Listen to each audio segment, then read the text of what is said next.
What up, fam? It's the pod people, and we're coming back at you with another mini review. I'm your host, Matisse Van Rossum, and got a bit of a different lineup today. Ben is back in the great state of Iowa visiting his folks. Eugene is here. Say hi, Eugene. Hi, everybody. I hope you're all doing well. I got a nice bottle of ranch to keep me cool during these warming up summer days, so hope you got one next to you as well. Stay chilly. And we're very excited to have a guest on the show today, our friend Hannah Becker. Thank you for joining us, Hannah. Thank you, Matisse. I'm excited to bring a little femininity in here with you. Yeah, we need it. Yeah. It's not the boys today. It's the boys and the girl. I can hang with the boys, though. Oh, yeah. We know you can hang with the boys. And today we're coming at you with a review of Get Out from 2017, Jordan Peele's feature-length directorial debut. I think this is a fucking dope movie.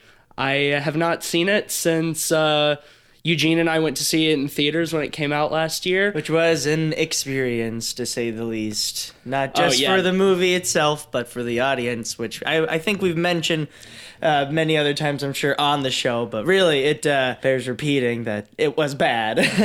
Like, if you're going to go to a fucking movie and you're going to pay money to sit in a theater, don't be on your phone the entire movie. Yeah, because there's nothing wrong, because that people were loud in the theater, but there's also loud, attentive. Like when we saw it, at least people were reacting to what was going on screen. But instead there were of people just there having that conversations at full volume. Conversations, yes. Well, it just seems weird that someone would pay. Like, it just seems like, aren't you aware that you're absolutely wasting your money? Like, it's not about ruining other people's experience. Like, this is a waste for you. Like, right, right. Like, why would you do that? Like, if you're just gonna sit on your phone, like, watch a movie at home, like, that's fine. Right. Don't you know this costs like $27? Movies are so expensive. Yeah, seriously, it should be a place where everyone agrees, like, we're all paying to just keep quiet and enjoy whatever's on the screen. But some people, they just kind of take it as like quiet room to talk loud in. Right, which is the fucking worst. Those are the people just looking for attention, probably, anyway. But hey, that's the nice thing about also getting to watch movies at home, because then you can do whatever you want. You can be on your phone, you can eat fries, you can do whatever you please. And we were doing both of those things. Eating fries and being on our phones. But yeah, this was a much better viewing experience, and I was surprised on how many things that I picked up on this time that I sort of glossed over in the movie theater. I mean, I guess knowing the twist at the ending helps out, because then you're kind of like, oh, I see what's going on there. Right, and so hopefully anyone listening to this right now, the movie has been out for a good long while. We're sure that you've heard of it, but we'll most likely be getting into spoiler talk as we usually do. So just go and see it first, because it is, without a doubt, worth the watch. Yeah, it won one Oscar? Best Screenplay, and Jordan Peele, Screenplay. First black person to ever win Best Adapted Screenplay. Really? That's fucking awesome. Not even Spike Lee. Not even he Spike Lee. Nope. Well, if this movie is anything to base an opinion off of, I think Jordan Peele is a better filmmaker than Spike Lee. But For sure. I mean, I do love me a good Spike Lee joint, but man, this is a fucking incredible directorial debut, I think. Especially because he's been mostly doing comedy, you know? Like, right. I feel like a lot of people were unsure how this was going to go, and I feel like he really did a nice job. Yeah, to be like, oh, wait, Jordan Peele from Key and Peele is doing... Right, like the new Keenan and Kel made a horror movie. Yeah, like... Yeah, instead they just make good burgers, so... They pivoted. But I feel like you can see his comedic background in this, because I honestly feel like they nailed the comic relief. Yeah, that is one thing that this does really well. Like, comic relief can be really obnoxious in horror movies. And overwhelming. When it's handled poorly. This movie has the kind of comic relief where it's like a nice little break from the tension, because it's a super tense movie, I think, like very unsettling. Well, and that's what's hard to do with comic relief, I feel like, is to have it be actually funny but not take away from the seriousness tone of what's going on. It's not just one specific character. There is a character who, for the most part, he is the funniest. He has the lightest attitude. His TSA buddy is basically the comic relief right, guy. Rod, which he is great. Just at any point, he's the voice of reason throughout the. He's the voice of the audience. Anytime the main character Chris is telling him like what's happening, he's like, "Yo, get the fuck out of the house!" But there's still so much humor in just throughout the movie itself, in the interactions between the main character Chris and even his girlfriend Rose, or with just the oddities of the parents, Bradley Whitmore and Catherine Keener, who everyone in this movie just does a really fantastic job. And so it knows how to play between this, everyone just having an enjoyable time, cracking jokes, and then to be able to pivot into something more intense. It just seems so seamless. It's I feel like it's really natural, and it's very subtle. Like in the beginning, I think it's super funny when she's talking about how, he's going to bring up that he would have voted for Obama again. It kind of like slips in. He's like, I totally would have voted for a third term. And it's just like, right. You're the dude who's like, I have a black friend. And it was really subtle. And I feel like that was scattered throughout it. You mentioned like the balance between like the humor and the tension. And what is so good about that in a film that is like very much about race and how like black people feel like they're treated by white people, but it's the opposite of what you normally see, right, where it's like overtly racist. Instead, it's like you said, it's like, oh yeah, I've got a black friend. Right. Yeah. Like it's the diet racism. Exactly. Where it's not like they feel like black people are worse than they are, but they're going out of their way to be like, oh, I like black people. Right, I don't just like, I'm so strong. You guys are so cool, strong and fast. It's like, wow, oh man, I wish I were black. Hey. And there's so many without the oppression. There's so many of those nice little touches too. One thing that I didn't pick up on the first time is when Rose's dad is showing Chris around and they're looking at the pictures, and he's talking about how his father like ran in the Olympics with Jesse Owens, and that Jesse Owens beat him and he came in second, and he's like, he never really got over it. Right. And I totally glossed over that the first time I saw it, but then thinking about the way the whole rest of the movie unfolds and like what these people's like schemes are, it starts to make you think like, oh yeah, you're right. He never did get over the fact that Jesse Owens beat him, and that's why they want to like kidnap black people, you know. I agree. And they want to be black people, right, because he's like, yeah, well, Jesse Owens beat me because black people are faster or whatever. So it's that diet racism, like he said. Exactly. And how now the grandfather who started it all, he has taken the body of their groundskeeper essentially, and he spends his time like when we see it first in the movie, first time watching, he's running around, and it just seems weird, and you think, oh, even when you find out that there's that body transfer, that they just want to take advantage of that physical strength, but then that connection, as you said, it hits that he's running because he's a runner, because he was beaten by Jesse Owens, and so it's almost a way to say like just prove it to himself. Yeah, well, he's prove it to himself taking, and to like a realization almost that day. It's like that that black people are almost like physically stronger, but in that instructional video, that their physical strength with their determination, which essentially means intelligence. So right. There's still levels of inferiority. Oh, of course. But this almost amazement at another race that they've exactly, but that there's still a fascination behind it all. So and like we talk a lot about on the show about how in the last few years there have been so many good like high concept horror films, right? And I think this is really one of them that's like really totally original, especially if you're going to make a horror movie about race. The obvious choice would be like oh, they're killing black people because they're racist. Right. And it's like Jordan Peele is getting at like a much more subtle, often overlooked racial Right. dynamic. Difficult to define in like they're racist, they're doing this. It's like, no, they're racist, but they're also creepy, and they're also kind of jealous, and they're kind of Right. It's not just that they're And- racist, there's a lot more to it. And going back to that, like, oh, I would have voted for Obama a third term if I could.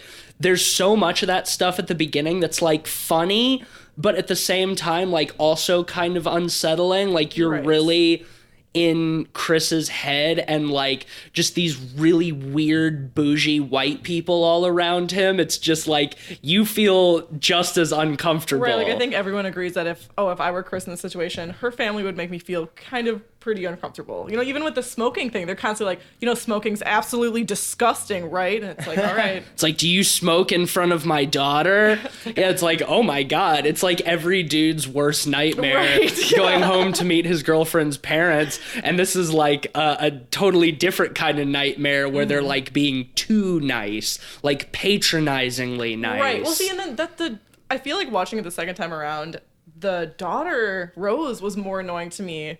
Just because, she tries so hard to come across as, like, his girlfriend being on his side or whatever. But then it's also, like, come on. Like, your parents are obviously being blatantly annoying and disgusting. Like, speak up. Speak up, girl. Yeah, exactly. And I noticed this time, too, that she's almost a little bit patronizing Right. at times as well. Like, especially when they hit the deer and they call the cops and the cop is like, I need to see your license. And she's like, well, why? He wasn't driving. Like, you can't just ask to see his license. Right. And then when they get back in the car and they're driving, he's like, that was really hot. And she's like, well, yeah, nobody's going to mess Ain't with nobody my touch ain't my nobody man. ain't nobody going to mess with my man. And it's like, oh, that's so patronizing. No, you're right. Even when, when he's like, we need to leave right now. And they're standing by the lake. And, she gets all sad. And it's like, she gets all sad and kind of is playing the victim. Like, oh, you're going to leave me? Oh, you're going to leave me? And he's like, eventually comes and he's like, no, I love you. And she's like, oh, let's go together. It's just that whole thing was so extra to me on her part because her whole family was blatantly acting crazy. And it's like, don't get all sad Right. and weird about the fact that he's saying you guys should go. It's like, no, you guys should fucking go. And you both know it. Like, obviously at this point we know she's got double standards, but Right. Well, I think that's one of the most interesting things for me watching it again is just wondering how for a lot of the time she's played as if she isn't involved in Right. what's going on around her. And so you start to question more of the things that she'll say. Like she made some comment when they're talking about the smoking, she says, this is why I don't bring people back to the house. It was one of those things like, why are you making like an objection to this when I'm sure that this is a process that happens all the time? But then I thought that line, like bringing him to the house, that we've seen from the beginning of the film that there are other methods that they like the brother is much more aggressive in trying to abduct Right. them. So every other way that she drives around wearing a knight's helmet, Yeah. just snatching people off the street. right, playing some nice old show tuney music, just because I mean, like the more racist you are, the more like jolly your music I was is. gonna say it's very Clockwork Orangey. Yeah, it is. No, you're right. And that guy, the brother, seems like he was pulled right out of A Clockwork Right. Orange. Like he's totally such like a Manic, weirdo douche. unstable. Yeah, and his like gross little tiny mustache. Right?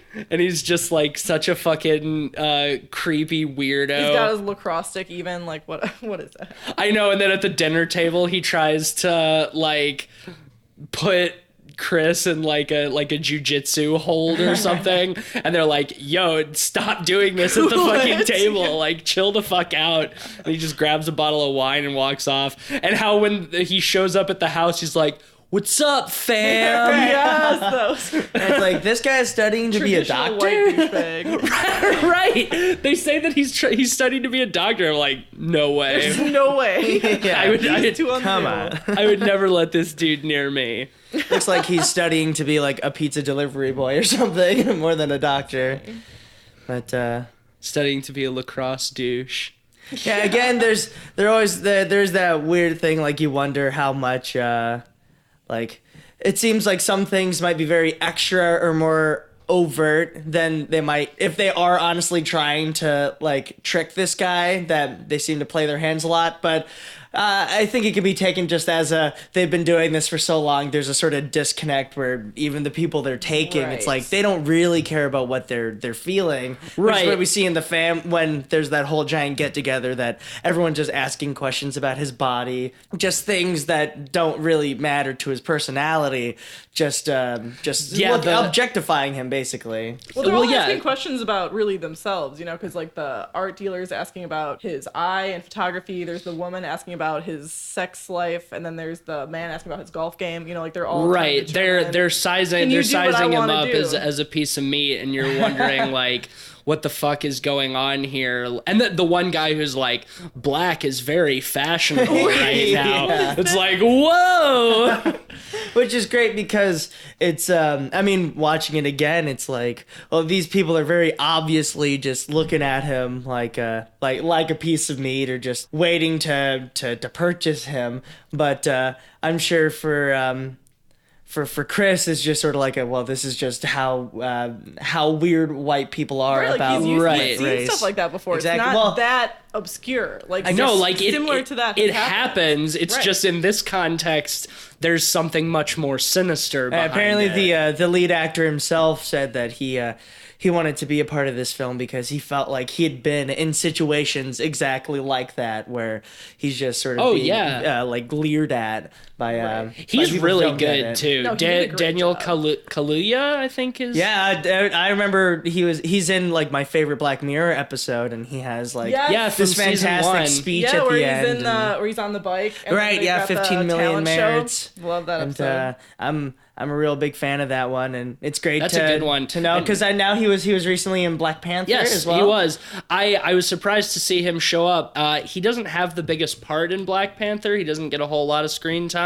Well, hey, he doesn't get a chance to really showcase. You at least get your face in a Marvel movie. That's like, hey, it's a step up, regardless of who you are. Being in a Marvel movie is a big step up. You know, something I'm glad they didn't do, though, talking about the white people being patronizing to Chris. I'm glad they didn't have him fall for Rose at the end when she's like, oh, but I love you. Oh, I'm sorry. I'm really glad. Like, when she started to do that, I'm like, I swear, if they have him be a dumbass and be like, oh, maybe she... I'm glad they totally skipped over that. Right, or at least to try. If this movie was made by a white person, I think that's what would have happened. Well, that's apparently something they wanted to try and subvert, just the idea of this white savior where all the white people are bad, but there's at least this one white person who gets it. It's like nope, they're all bad. Right. Yeah, it's great. I love the escalation in this movie, the way it's played out, because it's established relatively early on that Rose's mother is a hypnotist. Right. And she even hypnotizes Chris. And in a very effective scene, just going into Chris's backstory. It's they both do amazing in that scene, in my opinion. Yeah, I mean, the acting in this movie is like stellar across the board. There's not a weak link. I feel like it's concerned. Like that moment specifically is what I feel is like the real horror in the movie. Just like that probing like psychologically into somebody, because you see how Catherine Keener's character, I forget what her name is in the movie, basically says, you know, like, I'm a hypnotist, I can help you quit smoking, and she sort of pushes him into this, like, it starts happening before he's even ready. And right, he's very in control. She just sits down with him like they're trying to have, like, a regular conversation. He's expressed no desire to be hypnotized. He's like, nah, that's weird, I don't really want to do that. And she sits down and just starts talking to him, and before he even realizes what's happening, she's already hypnotized him. And it's great, the tension, because you can see it's painful for him to talk about, but it just keeps going further and further, and it really hit me, just him. I mean, the tragedy in him is just his mother was killed in a hit and run, and the day that she was hit, he was just at home watching television, like, and he was paralyzed. She wasn't coming home, and he was afraid that something had happened to her, but he didn't do anything. Because as a little boy, he was thinking that if he called somebody, like, it would make it real. Which is great, the weight of the guilt and just the fear itself of something like that happening to a parent, it just really hits. And then to know that it's all because he's under her control, basically. It just begins to show how outmatched he really is in this situation. And then that moment when she's just like sink into the floor and he just like falls. That looked great too. Oh my God. That moment is so effective. You know what those shots remind me of when he's floating? Monty Python. Every time they would go back to that, all I can think about is Monty Python. Really? Yeah. I didn't make that connection, but that's really funny. Yeah, the Galaxy song. Yeah. You know, and the meaning, like, I always think of that every time I watch. I love Monty Python, love Get Out. I got no complaints. It's I always detach a little bit from the movie, and I'm like, oh yeah. The whole idea of the sunken place, I think, is really cool. It's a really cool idea for like being hypnotized, because it would be so easy, just like in most movies and shows where hypnotism is a thing, to just like have him, seem sleepy and dazed and like open to suggestion. Right. But this idea that when she hypnotizes people, that they're like trapped in their head, like watching. They're still semi-conscious. And how he like sees the world through what looks like a TV, a TV screen or a little window from this like black underwater like space is really, really cool. And like the first time you see that in the movie, that moment is really good, especially after his whole weird experience with going outside to smoke and seeing the groundskeeper like sprinting at him, and then seeing the housekeeper like admiring herself in the window. It helps you pay attention to the other people that have been hypnotized. It's like you're acting really weird, and them showing it in that manner, I feel like helps you understand kind of how the people stuck in those bodies are feeling. And what's great is that, like, for the majority of the movie, you think that like the groundskeeper and the housekeeper and like Lakeith Stanfield, that they're just like hypnotized. You think that that's like the crux of it, right? That they're enslaved for some reason, and then it totally ends up subverting that in the third act when you find out that they're not hypnotized, they have the brains of these old bougie white people in their bodies. Right, That's why sort of hypnotized because they're stuck in the sunken place, because they have to connect the nervous system still. Right, the piece of the brain that's attached to the nervous system has to stay intact, so that there's just enough left of their consciousness that they're an unwilling passenger in their own body. I feel like there's kind of a red herring in there too, just because how much the TSA dude talks about sex slaves. Yes. And then it's kind of reiterated with the woman who's like, oh, I hear you're great in bed, or, whatever, at the party. Where like, is it true that it's better, she asks Rose, which is implying like sleeping with a black dude better than a white dude. Like, so I feel like that throws people off, because I feel like a lot of people are like, oh, they're slaves, so they're kind of like following this path. Like I said, kind of a red herring. And I think and which would be the obvious assumption in like a movie about race, like, they found this insidious new way to enslave black people, but then it's like, no, that's not, exactly all that's going on here. I think that's really, really fucking well done. Like, you assume that these people are hypnotized, but you're like, well, what's the motivation, Like, is it solely that they just want to have, like, subservient people, like, doing stuff for them? Because some of that stuff is like, oh, well, why is he asking about his golf swing or things like that? And then you find out that silent auction scene, I think, is really good too. Yeah, I do too. The way that it's intercut with Chris and Rose by the lake, and he's like talking about his guilt over, he feels like he's responsible for his mom dying, and how you see all the people from the party like filing out to the gazebo, and the way they do that shot where they start on Rose's dad and he's like putting up his numbers, and then as they slowly zoom out, you see that they've got like a framed portrait of Chris next to almost like a them. funeral portrait. Right. So then you're like, oh shit, they're auctioning him off. Right. It's fucking creepy as shit, Yeah, something I didn't realize first time I was watching it, but they're all wearing hats.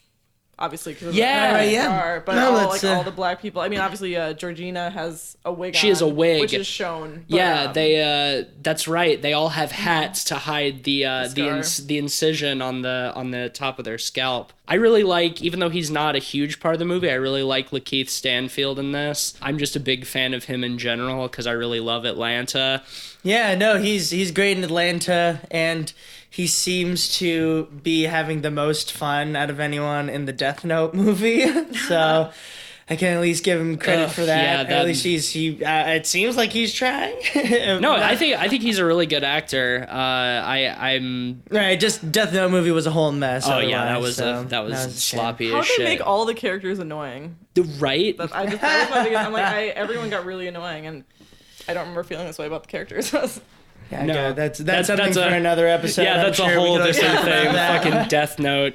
But yeah, like It's funny you mentioned that though, because just another recent example of a great horror themed like piece of work that is that has to do with just race and things of that nature is the Atlanta episode Teddy Perkins with Lakeith man. Stanfield is a big part of as well. that's a And, fucking phenomenal episode. It even has that same level of misdirection that we had mentioned before, where of course if people haven't seen it, the main plot is that Lakeith Stanfield's character is coming to pick up a piano from this eccentric millionaire, but he has a very strange, almost doll-like white face, and it's presumed that he was a black man who ended up through something similar to what Michael Jackson went through. He became white-skinned. And Lakeith Stanfield like meditates on that. He theorizes on that with his friends, but the millionaire himself is claiming to be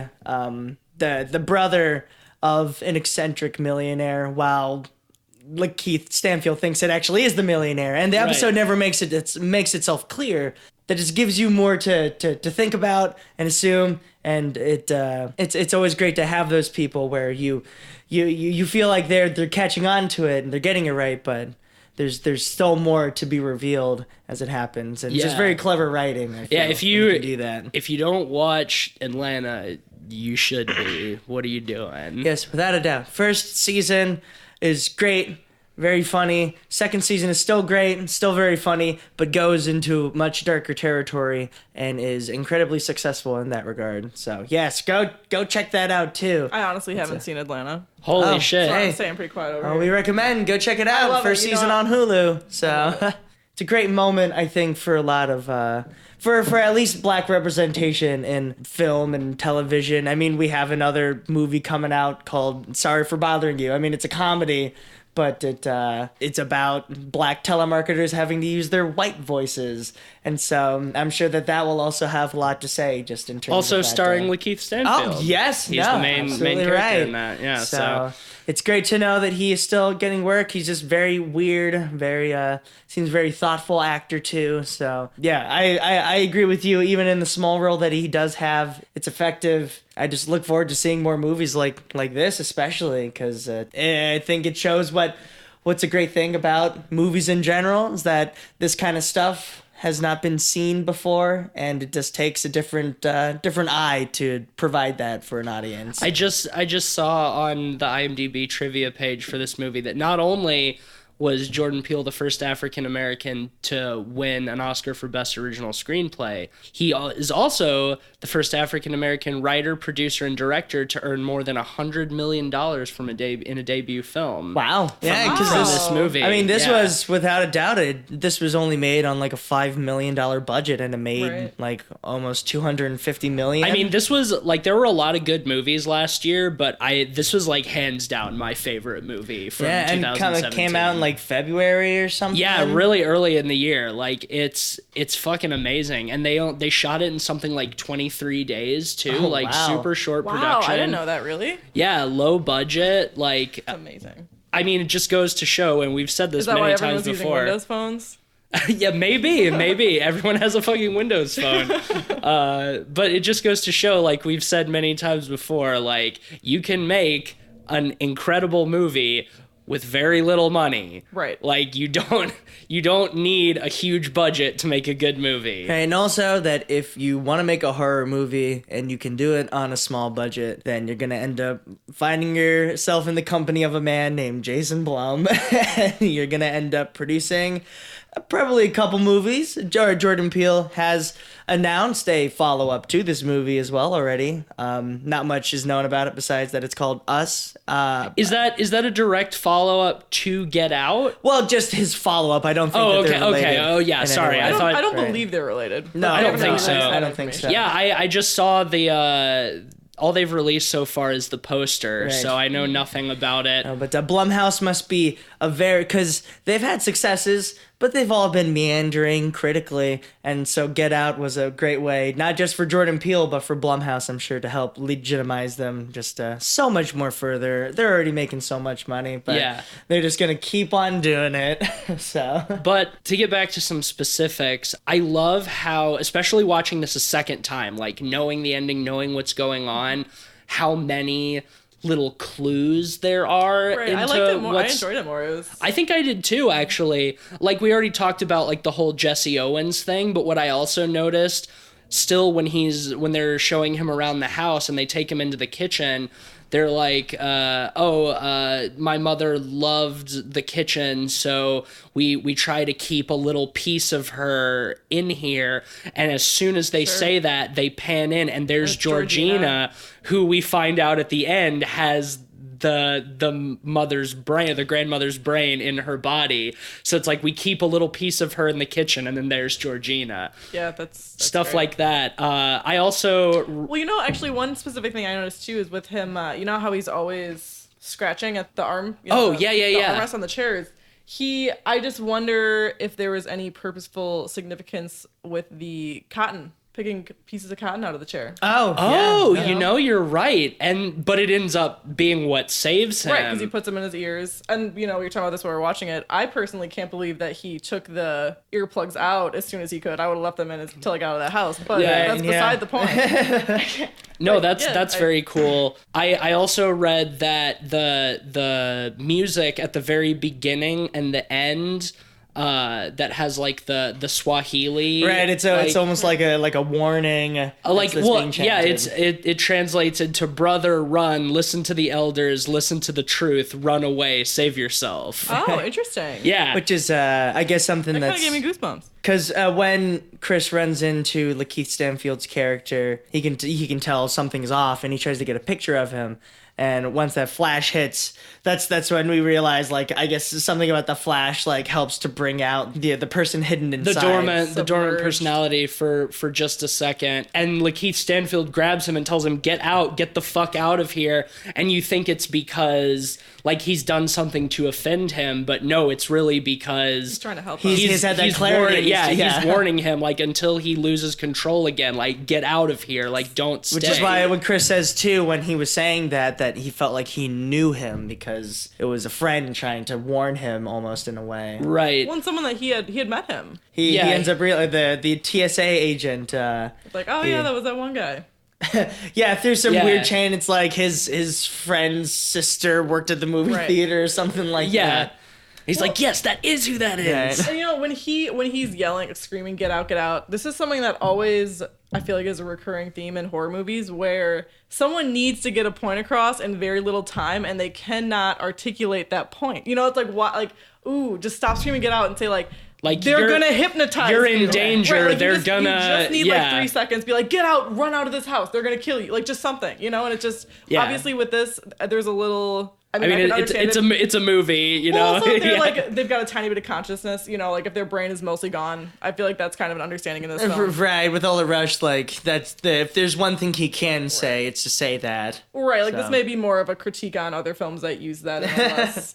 And it's great too because it's something that the audience has been saying to Chris for like the past hour at that point. It's just to get out of there, man. And every time he gets his buddy on the phone, he's like, "Yo, they're gonna make you a sex slave. Like, get out." She gonna hypnotize you. She hypnotized all of them. Get the fuck out of there. Right, that is great when Chris tells him that the mom hypnotized him immediately. He's just like, get the fuck out of there. just again being the rationale, which is something I loved. As we mentioned, we learned Chris's mother was killed in a hit and run, but she did not die instantly. That there was time to try and save her, and so that's why he feels so much guilt, because he was frozen in fear and he didn't do anything.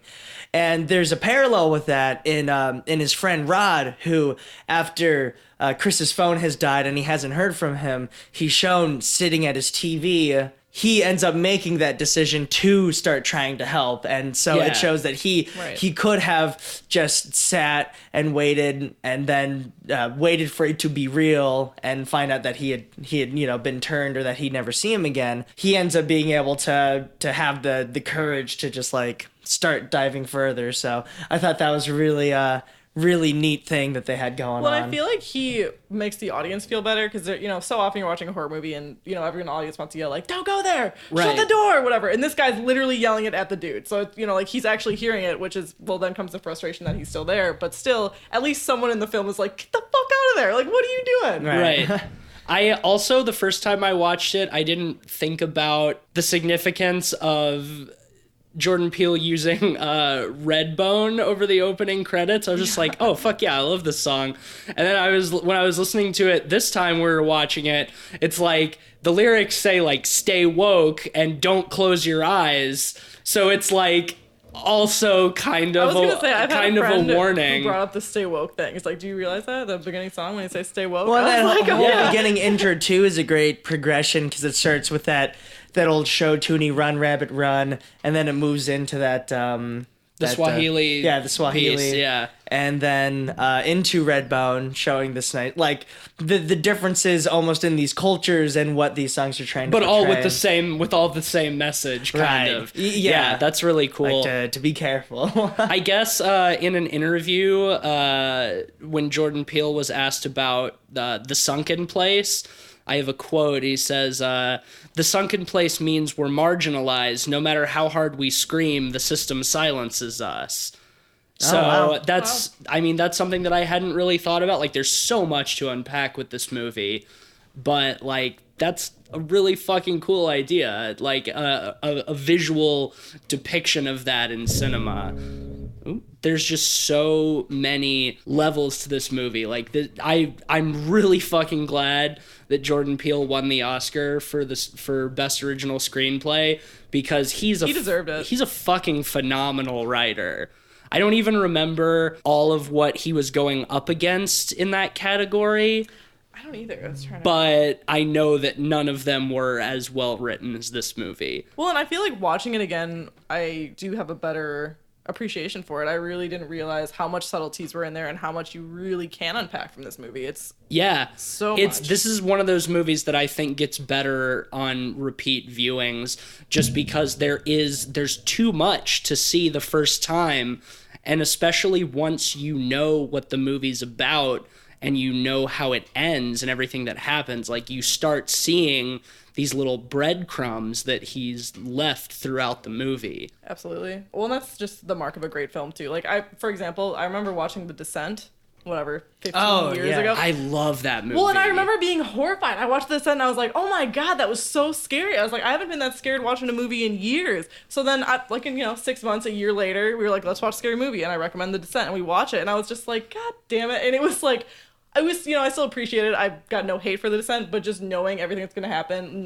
not being surprised when the creatures would pop out of the water and stuff, I was like, I enjoy this movie way less. And I don't know if I necessarily agree with you on that. I mean, yeah, it takes some of the tension out knowing what's going to happen, but man, and here we go, getting off into another tangent. Like, The Descent is one of my favorite more modern horror movies. It's been honestly like 5 years since I've seen it. Maybe I gotta give it a rewatch. It's so fucking like tense and claustrophobic. Yeah, you're crawling through those caves. Oh my God, Lord. Dude, that's a fantastic movie. I want to do an episode on The Descent at some point.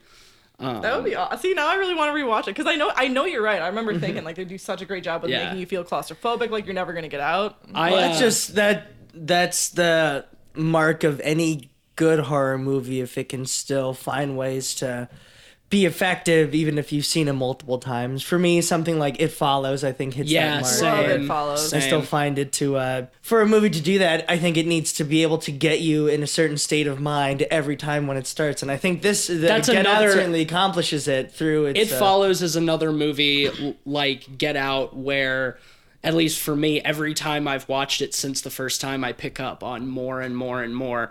And we're going to have an episode on It Follows coming out sometime within the next couple of months. It's on our schedule.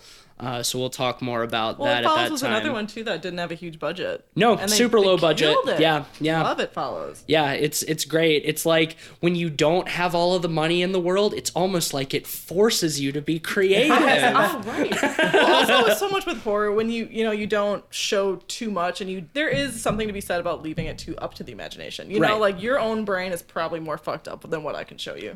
Exactly. That's funny you say that, because there was one moment of like violence in Get Out where they cut away from it because I almost feel like they couldn't figure out how right. to like execute it on screen, because it just seems very awkward what they're trying to do. It's like someone getting stabbed, but like it's like a screwdriver, an ice pick or something. I think it's a letter opener. Letter opener. The mom tries to stab Chris with the letter opener, and that scene is super visceral because he he just, like, takes it. He just meets it open-handed and lets it go all the way through his hand and like grabs her fist. Right, and then he like turns it around and twists it And stabs it's her suppo- somehow. And it's supposed to be implied. I guess he like stabbed her in the eye or something, Right. but it's like no way that could have been done fast enough, or like it all just seemed Or she wrong. just dropped dead, you know? Right? Yeah. Yeah. So they just cut away from it, and it's Yeah. fine. It's fine. Yeah, it's whatever. It's Yeah. such a No quick problem. moment. Bradley Whitmore gets stabbed with a deer head just like a few minutes previous, and it's like Which I'm is- willing I to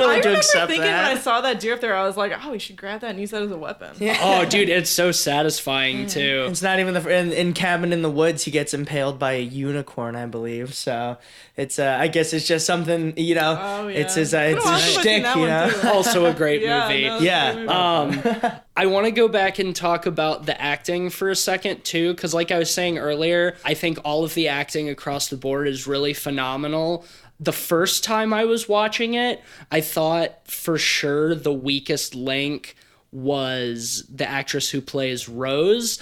I was kind of like unconvinced, like she seemed kind of like almost overacting a little bit, like kind of cheesy. And I was like, well, this is kind of weird considering how great everybody else is. But then when it's revealed that she's been in on the plot all along, it's like, oh, that makes sense because her character is acting too. And then when we have that scene where Rod calls her to try to figure out what happened to Chris, and we see her sitting there in her like Hitler Youth getup, and her voice is full of emotion, but her face is totally deadpan. Right. I thought that was a really great moment. Yeah, I like that Allison Williams. She I don't watch a lot of girls. My dad watched her for a good while actually, so I'd see it sometimes with him. And I mean, like I don't have a huge opinion on Lena Dunham either way, but I always thought the show is just sort of like an indie mumblecore-ish just view I honestly of 20-somethings in New despise York. her character so. in Girls. That's like Really? one of the reasons. I'm not a huge Girls fan in general, just because I feel like none of the characters are even remotely likable. Like everyone in that show, except Adam Driver, he's the saving grace of that show. Well, yeah, Adam Driver's he's But real good. what Matisse's saying about her, because I was watching this and I was like, yeah, she's annoying. But Matisse is right that, she is acting in the movie. So she's just not that good of an actor. Like her character in the movie, Rose, is not that good of an actor. Right. You know, when she's saying like, No, and I I- love you. It's like, shut up. Right. You're not fooling and anyone. And just that scene, she's like, oh my God, what happened to Chris? But she's just like totally right. cold, stone-faced. I thought it was like, oh man, that's fucking creepy. Yeah, no, she did a and good how job. she just like totally turns that obnoxious, like charming personality off, and that super Gets her milk out. that super unsettling scene where she's just sitting on her bed eating dry Fruit Loops and sipping the milk separately. She's keeping the That's something white. I would do, She's honestly. keeping the white separated from the color. colors. Oh, Yeah, it's like while googling, or excuse me, searching on Bing, because for some reason everybody in this movie uses Same thing Bing. with the windows. It's Yeah, a low budget, man. That's the most unrealistic part of that whole movie is the Bing and the windows. Yeah, exactly. And she's searching on Bing like top NCAA prospects or whatever. She's like looking for her next victim. But see, the milk and the Fruit Loops wasn't even the weirdest part to me. It was that she grabbed a Fruit Loop and she didn't even like eat it whole. She just took a bite out of it. That was also how I. That was the creepiest Hannah. thing to me. Oh, God.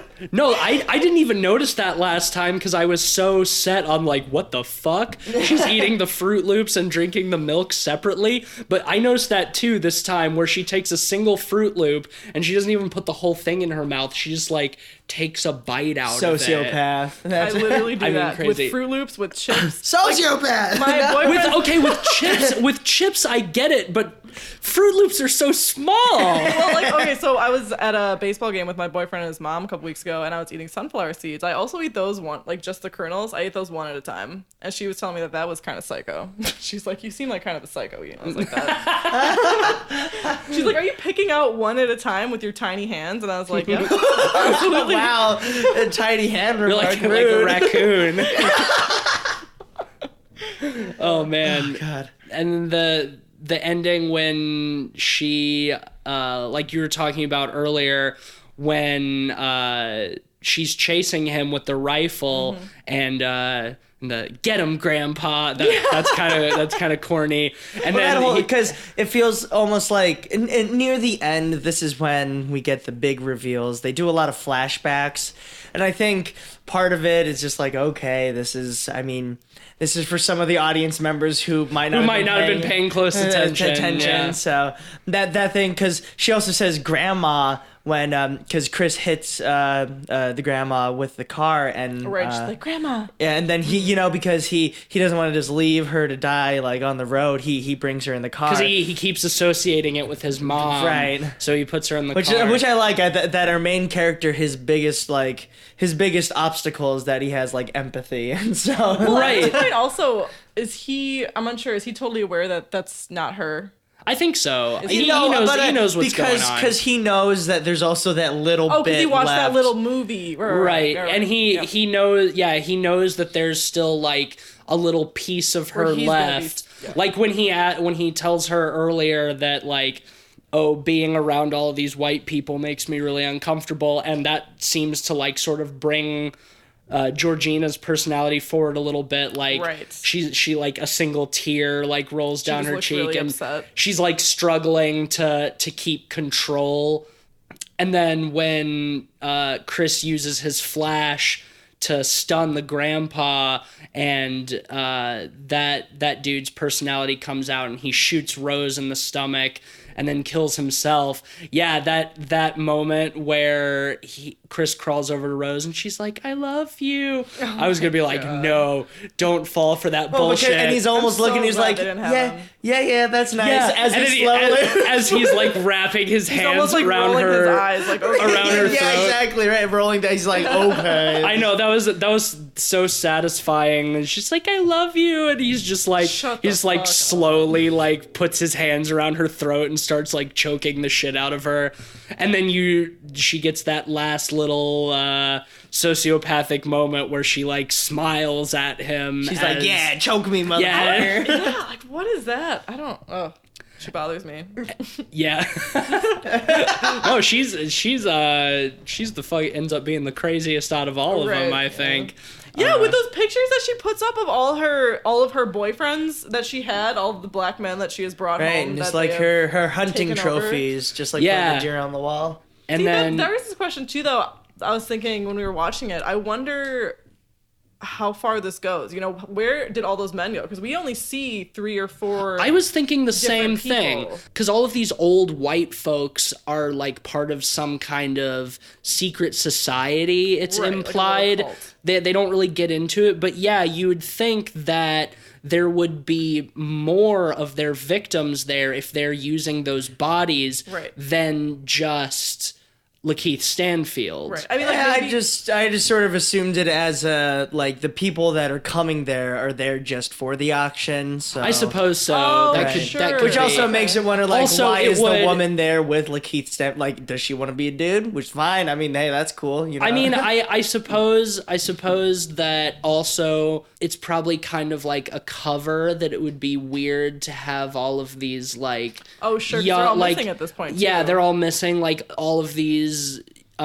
young black men hanging around with these like snooty old rich white people, all and dressed like Lakeith Stanfield and behaving like all old white wearing people. weird hats. Yeah, I guess they. I mean that it's not a big deal, but I was wondering the same thing. Like, where are all of these people? That's a good point, though, that a lot of the people that were there could come just for the auction. I feel like that's right, because that's how sort of I Fair took the assumption. gathering, just like that they were there for the auction specifically. It makes you wonder why Lakeith Stanfield is there in the first place. Yeah, right. I guess it's maybe just to show off his new body or That whatever. could be it, because everyone is like looking at him. yeah, when and- his wife comes over, she's like, "Oh, so and so wants to see you." right. So Well, and that did happen too at the beginning of the movie, so it kind of alludes to the fact that maybe that was right. the most recent one. It's before Chris. Yeah, it's right. a plot device. Like it, Right. if you want to pick it apart, you can consider it somewhat of a plot hole, but it's like it's necessary. Well, there are for enough the things that progression would of the make movie. sense. Right, It makes right, sense that right. people would come to do that. And It there- makes sense that they would send him off. Right, and there are a few things like, of course, when Chris realizes that Rose is in on it, he finds the box of photos in her room, which I think has been something brought up already. It's like, why is that just like out there? Which Right. brings me back to that line, like, this is why I don't bring people to the house anymore. Maybe this was all like impromptu, or this isn't how they usually do it, and so like that's why they were taken down in the first place, because we see that they're back up. When Right after Chris is abducted. they capture Chris, Right, she, so it's just she one of hangs those- them all back up on her Right, wall. so she just behind like her. she doesn't want to get rid of them. Well, it's weird too because why would she take him out of the frames? You know, if you're gonna take them down, and Right. like, hide them anyway, just leave them in the Right. frames. It seems And like then a more hide him in nice like a little closet space that you keep open the entire time. Right, it's Right just in the sitting room, open, in the like, room right that in you're there. sleeping in. Yeah. So those things, I mean, it's a hard thing trying to like talk about plot holes or why you can even excuse some plot holes in movies, because like movies at the end of it. It's ridiculous to think that like they should try and adhere to every single form of logic. Of course, you want to have Right. good structure. It's a but- fictional narrative. Right. At a you certain know? point, certain things you have to do in service of moving the plot forward. right, and you have to accept that as long as it doesn't betray any other sense of things It's not that they've established contradicting before. itself. It's just a little Exactly, vague. right. That it can still Right, You can as- just say as like, okay, that's just where as the long movie as went. as long as you can maintain your suspension of disbelief, I think that's important. And I mean, we're really getting nitpicky with some of these things because like ultimately watching the movie, it's easy to maintain that suspension of Right. disbelief. No, Yeah. that's my fault too. Yeah, Someone it's will be just- like, it's "Did you things- like this movie?" Sorry.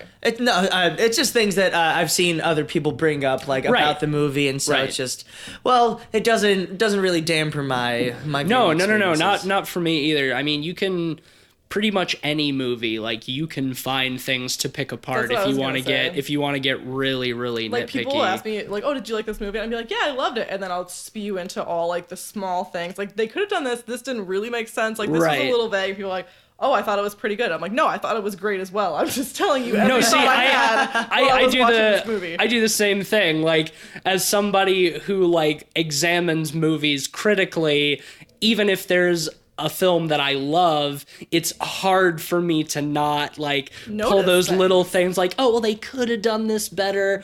But it's like that's the indication of a really good movie when like the things that you're having gripes about are just like super duper minor, you know? Well, and a lot of times I feel like talking about those small things though lead you into discussing different aspects of the movie. You know what I mean? Like Yeah, it gets you involved more, like Right. in what it's actually trying to do, because you start thinking like, why Well, and sometimes did you they can do answer those those questions. things? So you're like, "Oh shit, I didn't realize that they do answer this," you know, or they do delve into this. It's just not as apparent Right. as you realize. Yeah, you talk yourself through it, kind Right. of. I guess we should probably talk about the ending, because there's definitely some things to unpack there. Right as Chris is choking Rose to death, a cop car pulls up. At least for me, the first time I saw it, and I think probably everybody's immediate assumption is, oh my God, rich, bougie, white family, all murdered, strange black man at the scene, choking a pretty white girl to death, covered in blood.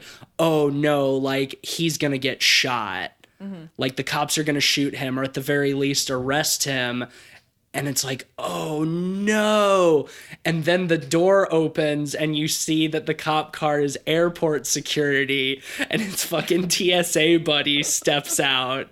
And as they're driving away at the end, he's like, TSA, get shit done. I'm TS motherfucking A. I mean, the obvious joke there is that TSA does not get shit done. Like, everybody's least favorite part of traveling is fucking dealing with TSA. And like, I've read all kinds of articles of like former TSA agents who is like, we're not really trained to do anything. Like, if we did catch somebody, like if somebody did try to bring a bomb through security and we caught it, like, we don't really know what to do. Hot potato with the bomb. Right, exactly. So I mean, the joke is that he was somehow able to use his TSA resources. Well, see, in some way that I took it as that it's because of the absurdity of the job that he undertakes. As he mentions in the beginning, that the next 9/11 is going to be done by some geriatric motherfuckers. Right. That he's just got a very weird way of looking at people's intentions, and I think it's that viewpoint that helps save Chris at the end, because I mean, Rod is essentially the hero in the movie, that he's able to save Chris and find him. And so I think it's almost like, because the fact that Rod is a TSA agent, because we see the police, they all just like laugh him off. They think that he's completely insane. Right. But that it's just because, you know, hey, he has to watch out for old ladies trying to sneak in bombs and shit. and he knows that Jeffrey Dahmer, you know, ate motherfuckers' heads. That he's willing to accept the absurdity. Except yes, he won't believe in magic. Right. My favorite part, when he's got that whole giant like page full of details and he scribbles out magic, he's like, magic ain't real. So yeah, hey, he's thinking about that it. Stuff is great, and I really like that ending, honestly, because even though, like, just aside from it ending on a more lighthearted note, just the fact that Jordan Peele subverted the expectation that, oh man, after everything he's been through, Chris is gonna end up getting shot by the police because he's a black man in America. Well, and we say that because turns out the original ending was going to be something much closer to what the expectation was when the cop car came. That yes, we did. It did. ends as Chris has strangled Rose. The cop lights flash and they arrest him, and we cut to Rod meeting Chris in jail and asking him to explain what happened. But Krista shuts him down and he says it doesn't matter, that he stopped it. Yeah. And that's all that matters, that he stopped it. He also says that they go over that he can't remember anything. He can't remember anyone's names. He can't remember, you know, exactly what happened. So he doesn't really have an alibi for the police. He can't really explain what happened. Right. And he's content in the fact that even though he's going to be in jail for most likely the rest of his life. In his own brain and body. That he's in his own brain and body, and that he stopped it. Mm-hmm. Right. And now I like the ending that they went with too, because it is that moment where you think, oh shit, but you get like this great uplift when you see him, and it actually, like, I remember in the theater, like, it got me really excited just to see him show up. But I do like the alternate ending because it is, unfortunately, it's closer to what the reality may be in a situation like that. But Chris, he doesn't care. He doesn't care about the fact that he's been misrepresented and that he's going to spend the rest of his life in jail. The fact that he could in some way try and prevent this from happening to other people was more than enough. So I agree that the ending that we ended up with does work a lot better just as a whole, just to be like very satisfying. But the alternate ending, I'm glad that it is at least out there. I think that is... Yeah, you can find it. We watched it on HBO, right? Right, yeah, it seems to be. I didn't, because I had heard about it, but I didn't know it was actually shot. No, me either. And apparently there were other endings in mind. There was one where Rod actually breaks into the compound, finds Chris, but Chris says essentially like, I don't mean to trouble you, but I don't know who you are. Something along those lines where we're supposed to realize that it's too late, that he's already been hypnotized. So. You know, I just overall think that this kind of movie, I'm glad it ends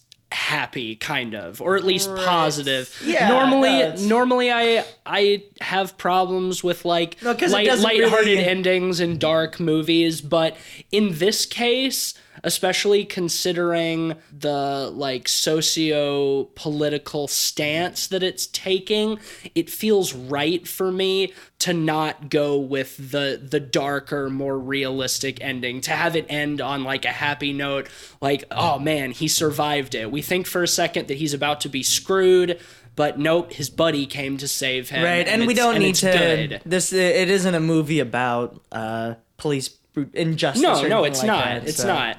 And I mean, like I said, that kind of injustice is an extremely sad reality that people deal with in this country every single fucking day.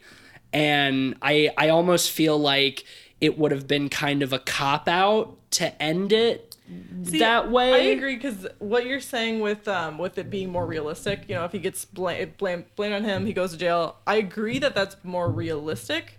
But for me personally, it isn't as believable just for this specific film, just because we were talking about this earlier, and I mentioned that, you know, they would do some sort of investigation. Like, somebody would go to the house, and they're going to find some things that are curious. And then I was thinking, his fingerprints are all over the place. I mean, but the house burned down as well. What even That's about true. The house did burn down. And I feel like in terms of that, like, the TSA agent showing up is much more unbelievable. I'm happy with that ending. I was going to say, though, like, you know, because there were video recordings. You know, like, there are videos of them hypnotizing people, and there are videos of them saying what they did. You know, and I feel like there's way too much information, and there are way too many people involved for him to just get, like, totally fucked over because he was in the wrong place at the wrong time. You know what I mean? For everyone to just be like, all right, blame it on him. But then you got the other side, like, what cop would believe that there was a hypnotist's cult ring abducting black people so that you could, like, transfer white people's minds into there? No, for sure. So but I think about the looking into it. I think with the alternate ending, yeah, it is very, like, it could be considered on the nose. And I think Jordan Peele, one reason he changed it too is because there was a recent influx of police on black shootings, and it sort of made conversations about it more woke, as he put it. So he felt that it didn't even it wasn't something that needed to be said at that point. Because, well, as I mean, the way we feel it as a cop-out now, it's because the discussion has been out there more. Well, yeah, I mean, it still makes you think about it the way it ends as it is. Because, like I said, anybody's immediate assumption when that cop car pulls up is, oh shit, this guy's gonna get shot. He's gonna get shot. And I think Jordan Peele, like, felt he could still...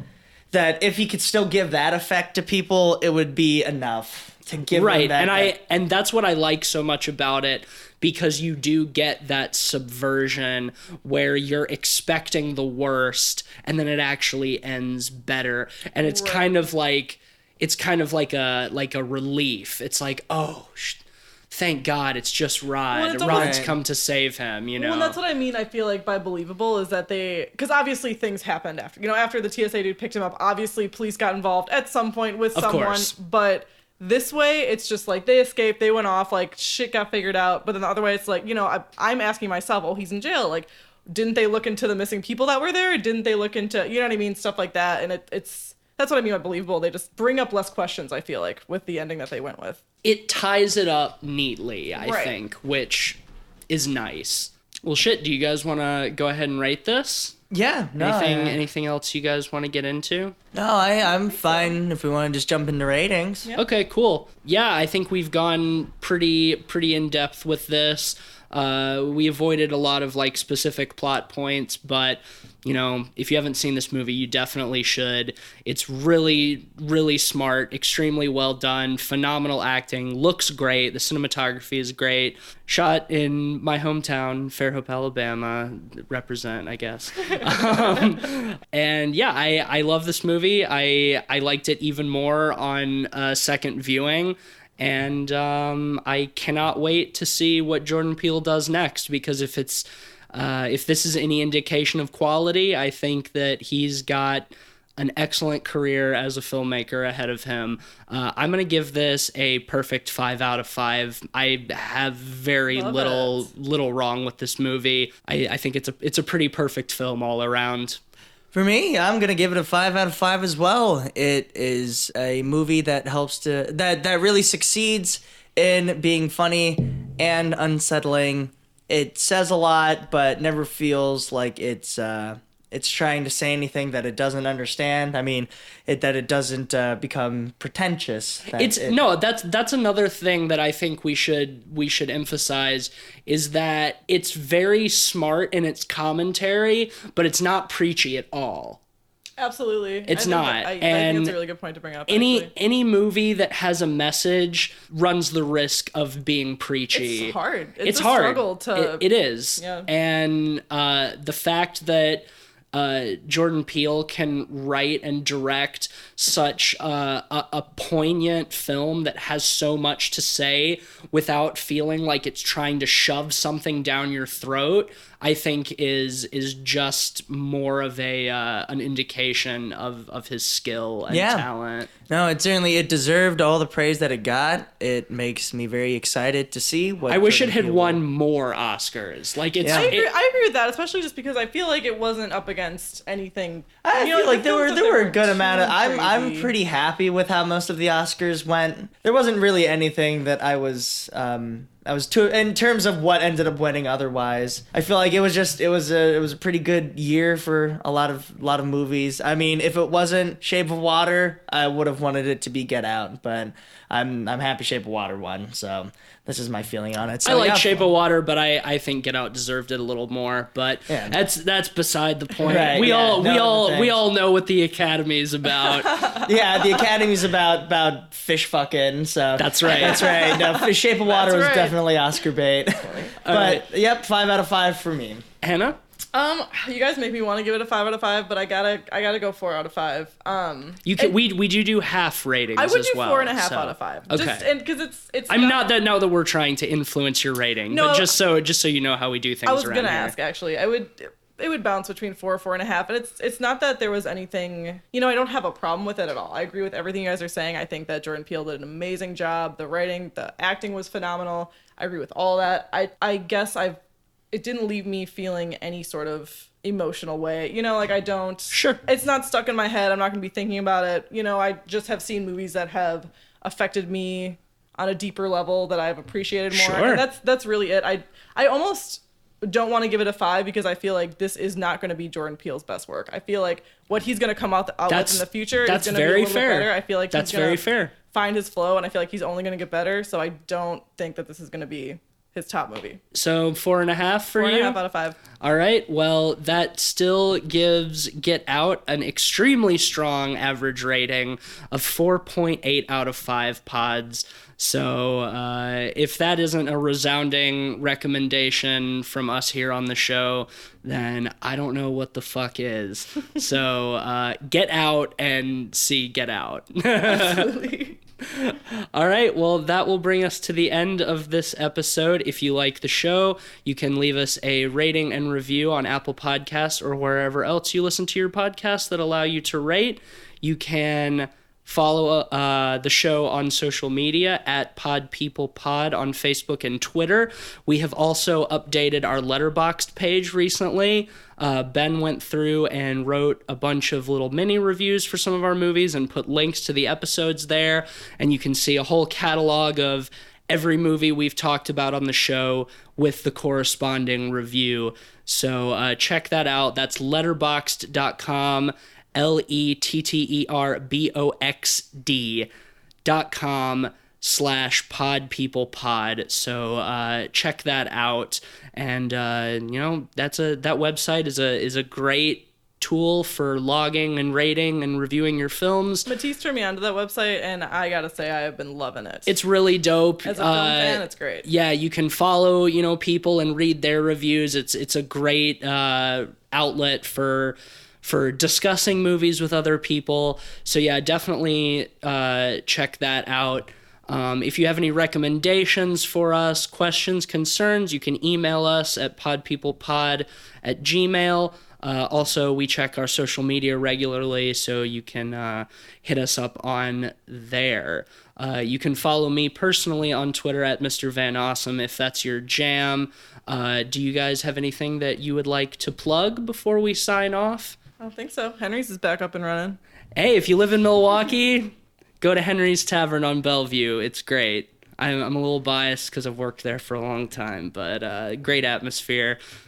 So if you live in Milwaukee, hit that shit up. Eugene? I'm just, you got a Netflix account or you're using your cousin's, just watch some more shit. I don't know. They put a lot of work into their originals. Go watch. Since I've been unemployed, I've watched 500 horror movies. There you go. Yeah, take advantage. Even the shitty ones. Stop trying to get more services. You got enough. Come on. Watch Big Mouth or something. So check out Evil Genius that just went out. Oh yeah, a great 4-episode miniseries true crime. It's fucking awesome. I watched the whole thing in one sitting the other day. So definitely check that out. Well, thanks so much for listening. As always, we'll be back at you next week with another mini pod review. It's looking like we're gonna do Piranha 3D next. That may change. That seems the most likely. So until next time, we are the Pod People. I'm Matisse Van Rossum. Who am I? You figured it out by now. Go watch some Netflix. Don't pay attention to me. That's Eugene. And thanks so much for joining us, Hannah. It was a great fucking time. Love you guys. Love you too. And, in the meantime, stay woke.